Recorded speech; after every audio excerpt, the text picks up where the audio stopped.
गांव के एक छोटे से कस्बे में रहने वाली रीता हमेशा मुस्कुराती हुई लड़की थी।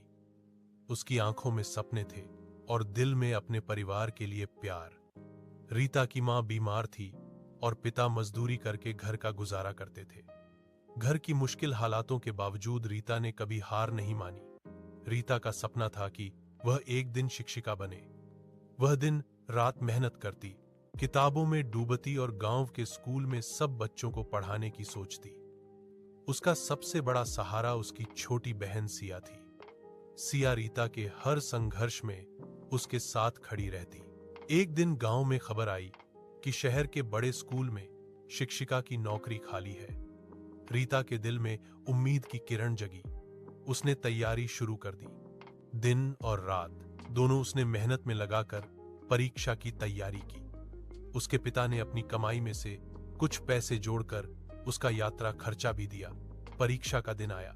रीता घबराई नहीं, बल्कि पूरी तैयारी के साथ परीक्षा केंद्र पहुंची।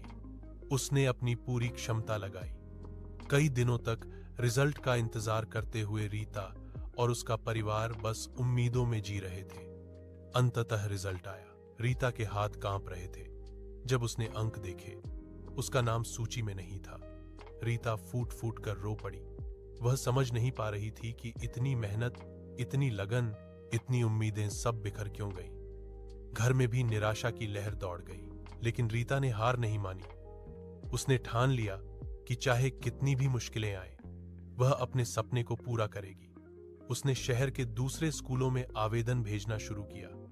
कई बार अस्वीकार हुआ, कई बार रिजल्ट निराशाजनक आया, लेकिन रीता ने अपने मन की आग को बुझने नहीं दिया।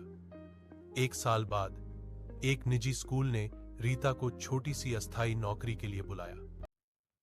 कई दिनों तक रिजल्ट का इंतजार करते हुए रीता और उसका परिवार बस उम्मीदों में जी रहे थे। अंततः रिजल्ट आया। रीता के हाथ कांप रहे थे जब उसने अंक देखे। उसका नाम सूची में नहीं था। रीता फूट फूट कर रो पड़ी।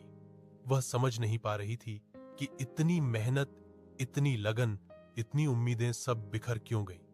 घर में भी निराशा की लहर दौड़ गई, लेकिन रीता ने हार नहीं मानी। उसने ठान लिया कि चाहे कितनी भी मुश्किलें आए, वह अपने सपने को पूरा करेगी। उसने शहर के दूसरे स्कूलों में आवेदन भेजना शुरू किया। कई बार अस्वीकार हुआ, कई बार रिजल्ट निराशाजनक आया, लेकिन रीता ने अपने मन की आग को बुझने नहीं दिया। 1 साल बाद एक निजी स्कूल ने रीता को छोटी सी अस्थायी नौकरी के लिए बुलाया।